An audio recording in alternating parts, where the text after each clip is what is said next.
Hello students, welcome to online classes. Let's continue the chapter Landscape of the Soul. We were discussing about the comparison between Chinese art and Western art. Let's go ahead. This concept is expressed as Shen Shui, literally mountain water, which used together represent the word landscape. अब landscape का mean क्या है? तो ये जो विचार है, ये जो कॉन्सेप्ट है, इसे शेन शुई के रूप में व्यक्त किया गया है. एक्सप्रेस्ड मीन व्यक्त किया गया है. शेन शुई चाइनीज़ एक कॉन्सेप्ट है, उसके अंदर इसको व्यक्त किया गया है उस रूप में. लिटरली माउंटेन वाटर, जिसका मीन क्या है? माउंटेन वाटर, पर्वत पानी. और ये दोनों किसको रिप्रेजेंट करते हैं? वर्ड लैंडस्केप को, भूदृश्य को. अगर दोनों को इकट्ठा यूज किया जाए तो क्या रिप्रेजेंट करते हैं? Landscape. More than two elements of an image. Author कहती है कि एक इमेज के अंदर दो से ज़्यादा जो तत्व होते हैं, these represent two complementary poles. ये दो पूरक ध्रुवों को दर्शाते हैं. Reflecting the Daoist view of the universe, यानी डाओइस्ट का जो संसार की कल्पना का जो दृष्टिकोण है उसको दर्शाते हैं. The mountain is young, reaching vertical towards heaven. अब देखिए, जब भी आप एक कोई पिक्चर बनाते हैं और when you were in your childhood, जब आप बचपन में थे तो आप एक पिक्चर बनाते थे और आप दो पर्वत के बीच में से एक नदी जैसे गुजरती है, तो इस तरीके का एक दृश्य बनाते थे, एक पिक्चर ऐसी बनाते थे. तो उसको ही इसमें बताया गया है कि माउंटेन वाटर, दो माउंटेन है, बीच में पानी चल रहा है. ये माउंटेन इज यांग. माउंटेन को क्या कहा गया? यांग. रीचिंग वर्टिकल टुवर्ड्स हेवन, जो कि आसमान की ओर जाता है सीधा. वर्टिकल मतलब स्ट्रेट, ऊपर की ओर. Stable, warm and dry in the sun. स्थिर, गर्म और बिल्कुल शुष्क सूर्य की रोशनी में. While the water is yin. और पानी को क्या कहा गया है? उसको यीन का कहा गया है. Horizontal and resting on the earth, और वो पृथ्वी पर बहता है. Fluid, moist and cool. Fluid मतलब द्रव, बिल्कुल तरल. मॉइस्ट मतलब बिल्कुल गीला, नमी होती है उसमें, और ठंडा. The interaction of yin the respective feminine aspect of universal energy. अब इसमें इसको क्या कहा गया है?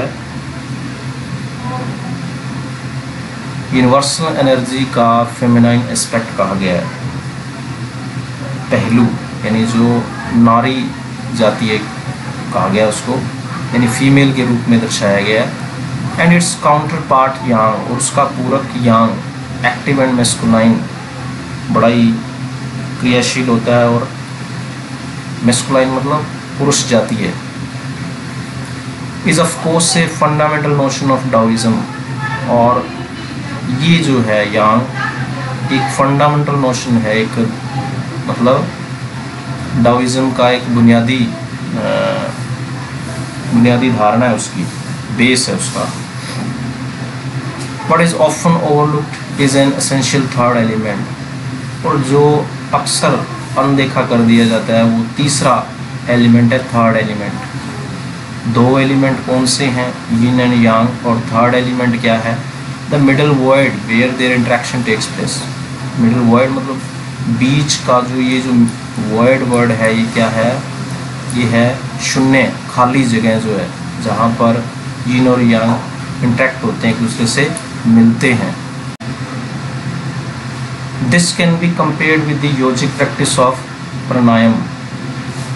तो इसको हम योग के साथ कंपेयर कर सकते हैं, जो प्राणायाम हम करते हैं उसके साथ. ब्रीथ इन, अंदर सांस लेना, रिटेन, छोड़ना, रिटेनिंग रोकना सांस को, और ब्रीथ आउट और सांस को छोड़ना।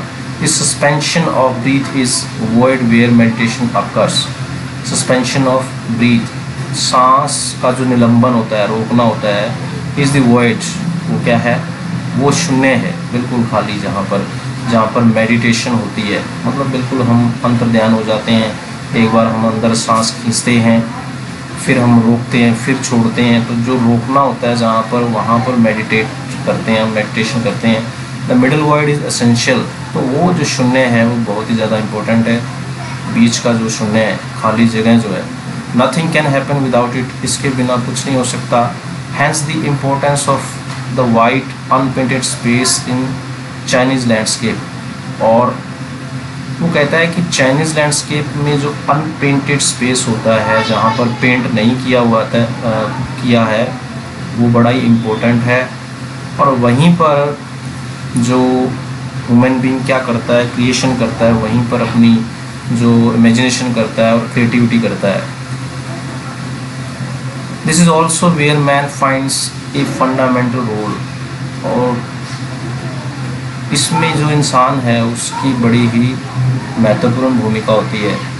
एक फंडामेंटल मतलब मूल एक भूमिका निभाता है वो। In that space between heaven and earth, उस जगह पर, हेवन और अर्थ, पृथ्वी और आसमान के बीच में, he becomes the conduct of communication between both poles of the universe.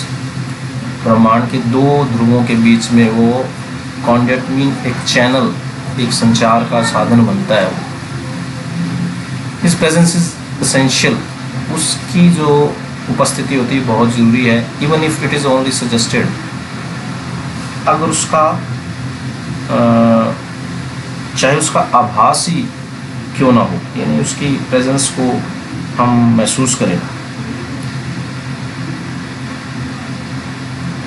Far from being lost और oppressed by the Lofty peaks, ऊंचे पर्वत की चोटियों के मध्य गुम होना।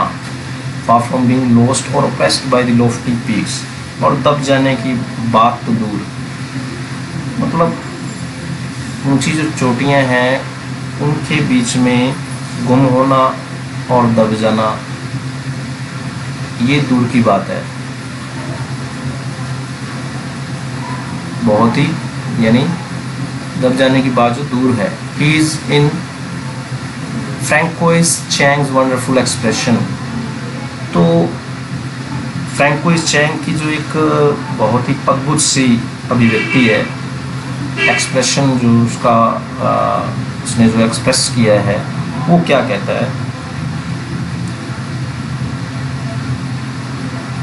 तो वो मैन को क्या कहता है, वो कहता है कि ये क्या है, the I of the landscape, मतलब भूदृश्य की आँख का रोल प्ले करता है।